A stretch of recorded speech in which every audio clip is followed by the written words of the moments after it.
the Led Zeppelin solo that no one ever talks about. It's the second guitar solo in the song called The Ocean.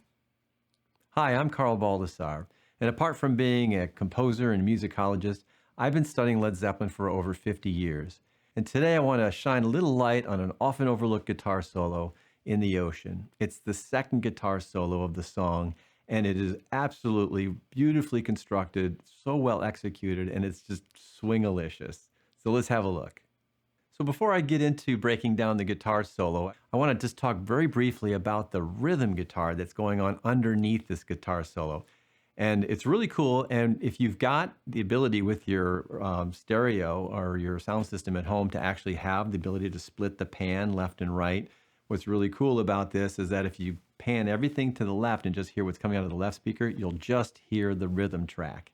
And if you want to learn the guitar solo, you don't need anybody else to teach it, because if you just pan everything to the right, the guitar solo is sitting right there, and it's right on your nose, and you can pick off every note. It's really, really great because they recorded it in stereo with a hard left and hard right pan. But this rhythm track underneath is just a really simple kind of triplet-y kind of rhythm. And I think that it's really instructive to understand that he's just playing these beautiful triplet-y rhythms, and he's got, a really nice sort of technique with it, a beautiful up and down right strumming stroke. I'm going to demonstrate that for you right here. And it goes like this.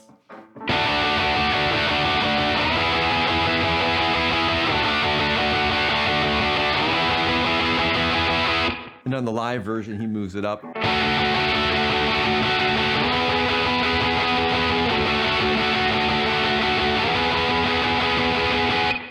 And so I would just practice that. It's really good to kind of get a good rhythm flow going on your guitar playing. And this is an excellent track to play along with and really get good at playing rhythm guitar. So let's jump into the guitar solo. And again, I'm not going to teach it note for note. I just want to point out some really beautiful sort of colors that he's using and shapes and techniques. So the first part of the guitar solo starts off with these great bends. Let's have a listen to how he starts off the solo.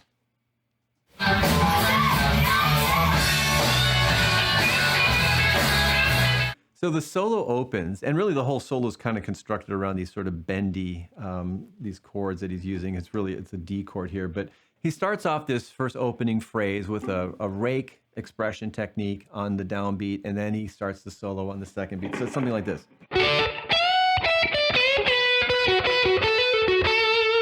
Right? And what's really important to note there is, kind of classic Jimmy Page is his bends. His bends are so expressive, and I've talked about this in other videos, but it's worth repeating. He bends with the end in mind, and all great guitar players do this. They have the target note that they're shooting for already queued up in their ears, and they bend the note up to that note. So in this case, it's no different. He's fretting an E, and then he's bending it up to an F sharp. You see, I'm bending and then checking it by fretting the F sharp. So here's a bend up to it. So he's doing that in the solo. He's going, and he does the same thing on the B to the C sharp. And he's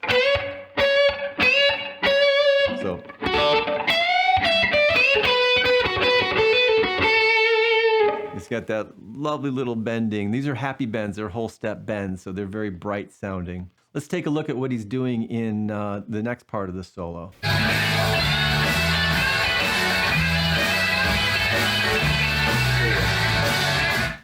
So now what he's doing, and this is a really great thing to think about, is his phrasing is different. Where the first one started, the rake was on beat 1, and then the solo started on beat 2. This one, the rake is happening on beat 4. And then the solo lands on beat 1. So he's moving kind of the starting point of the solo. So you got 1, 2, 3, 4.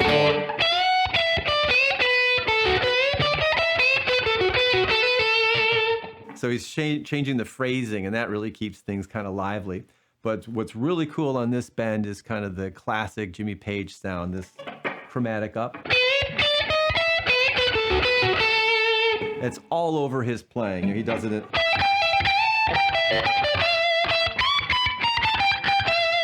He does it on A Whole Lot of Love. That classic chromatic bend is everywhere. And actually, the inventor of that lick was, in my estimation, B.B. King, who'd play that riff like this. And a very unique B.B. King kind of vibrato in the end. Page and all the great British guitar players were absolutely influenced by American blues guitar players. So you get the Jimmy Page Ocean phrasing.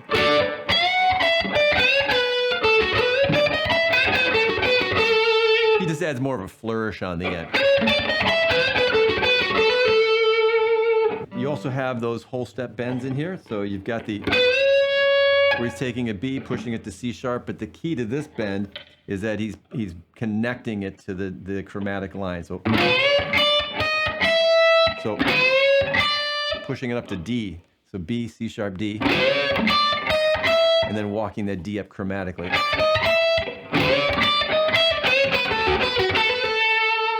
And the Pagey little flourish at the end there. So really cool bends. Again, they're all kind of whole step bends, very happy. That's going to change here when we get to the next part of this.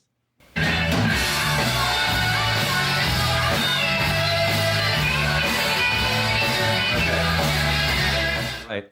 This is so cool. So this next phrase, again, he's changing kind of the rhythmic phrasing of it, where he's doing the rake on beat 4, but then there's a rest, and then the actual lick starts on beat 2, and he just kind of holds that bend up there. So you get 1, 2, 3, 4, rest.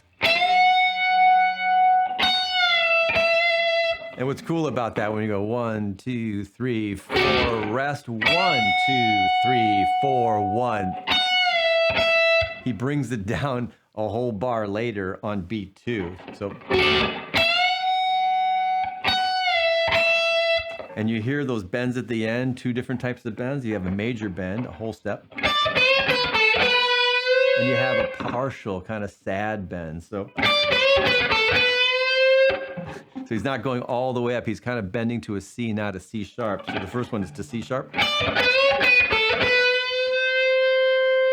A little lemon face bend right there for you by Jimmy Page. Very cool, very expressive. And the next section of the solo, we're getting into now a graduate level kind of bend going on. Let's have a listen to it really quick.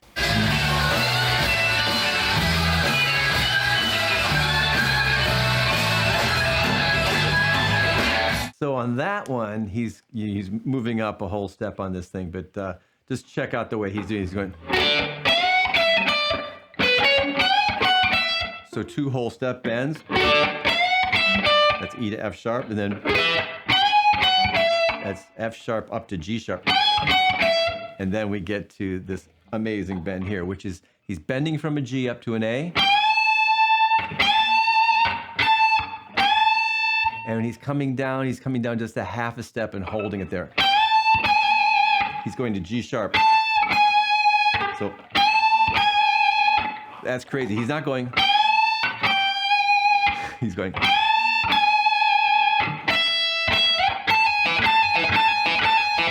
That's actually a really, really difficult bend, but a very cool bend. Give it to you one more time.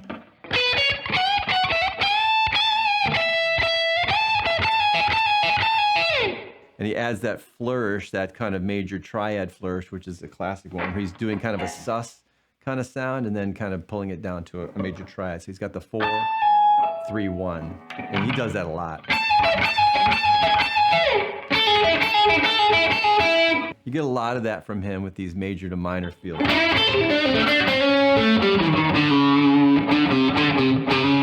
It's adding the major third, right? It's classic Jimmy Page kind of sound. And that's a great way to kind of move towards the end of the solo. You see how it's kind of starting low down here?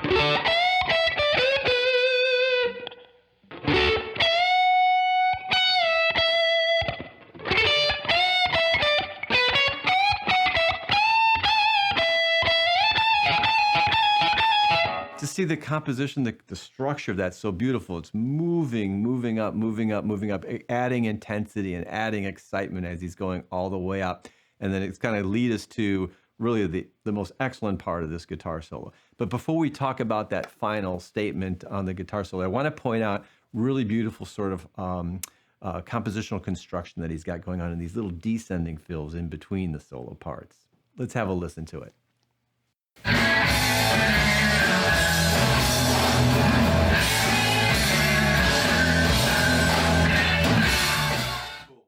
So That's a great phrase, and there's a little bit of compositional coolness that's going on in there, and actually some really cool Jimmy Page kind of guitar tendencies. So the basic melodic line of that is,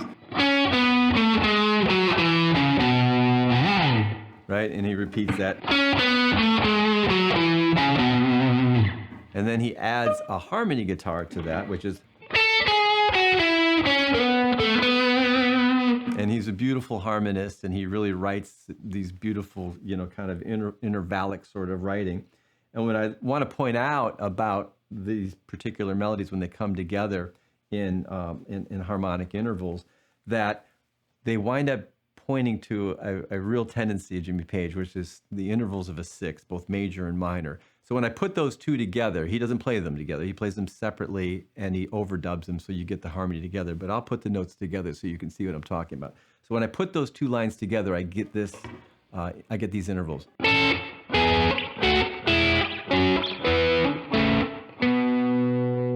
Beautifully constructed, right?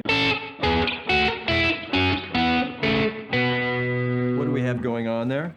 We have a minor sixth, a major sixth, another major sixth, a minor sixth, and then we have a perfect fifth, another perfect fifth, and then a minor sixth, and then we have an octave that it ends on. Couple really cool things about that. So these sixth intervals are really great on the guitar. They're Jimmy Page kind of oriented. You might remember this one. After the Heartbreaker solo, just really six, a bunch of six, and they're so gorgeous. And this is creating a lot of six here. Right? And I do want to point out one thing about these perfect fifths that he's using. He's actually, the way these are orchestrated, what I found when I put them together like this with these intervals, is that they're separated by a string. This is a really cool way to do fifths, right? You got this sound.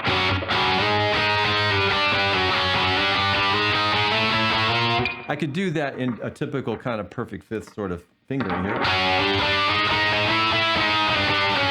But that space between the actual intervals is really cool if you actually finger it that way. So on the fourth string and the second string, and just damping the middle string. It's a cool way to play perfect fifths. So try it out. It's really a nice little technique to use. Now let's move to the concluding statement of this solo, and it's really just super awesome and swing-a-licious. Let's have a listen.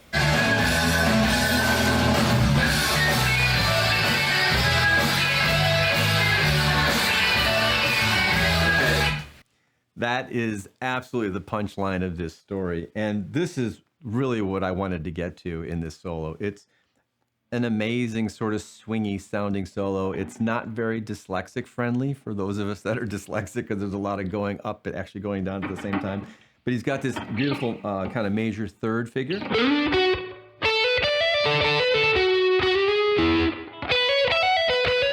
These major thirds then going into kind of these arpeggios around the chord. So he's adding a sixth and a ninth, and you get this kind of swing feel.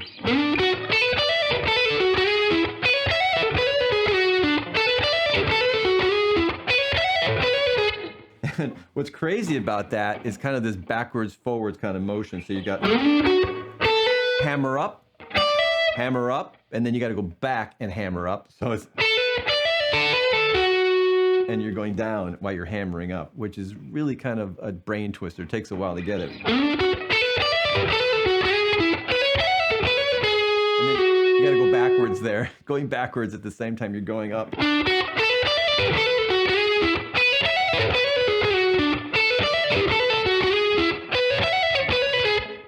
So amazing. It's so pleasing to play that and get that under your fingers. And it's just a great lick to always have. So that's not the actual final statement. He's going to wrap this up with an amazing outro to the solo. Let's have a listen.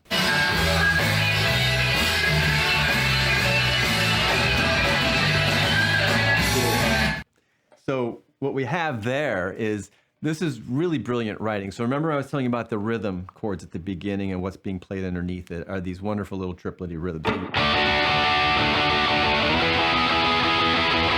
He's actually going to take his guitar solo and he's going to put it in that triplety rhythm figure, okay? And then he's going to add excitement by adding more subdivision to it. So when he comes out of this, he's going to marry up the rhythm guitar with the solo guitar. And he does these two phrases. He does.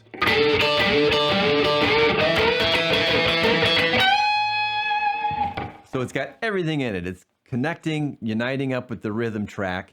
And he's adding excitement by doing. And now he's going to do the triplets. And he gives you one last happy whole step bend. Takes you from the F sharp to the G sharp. That is one hell of a way to end a guitar solo. And remember where we started? And then we moved up. And then...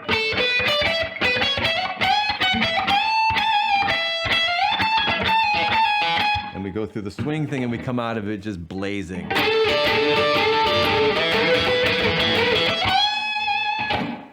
What a tremendous triumphant ending to that solo. And then he makes the closing argument with this great closing riff. Let's have a listen.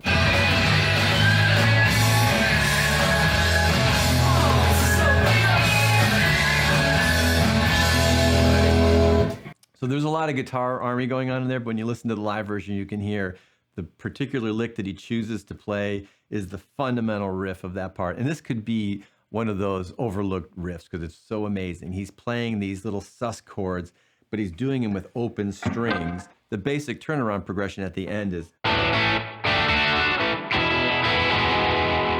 and he's playing it with these open strings up here.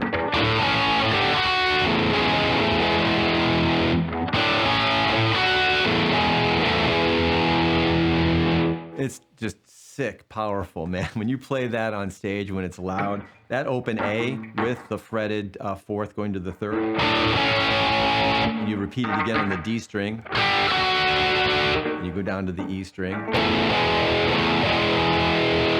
I mean, that just seals the deal, man. That is a great closing argument to a fantastic solo.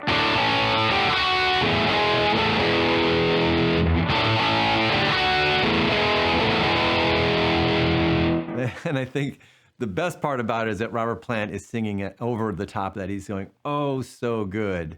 And it is really, really so good. I hope you've enjoyed this video. Please like and subscribe and give me some comments on either this video or other videos that you'd like to see me do. I'm Carl Baldessar.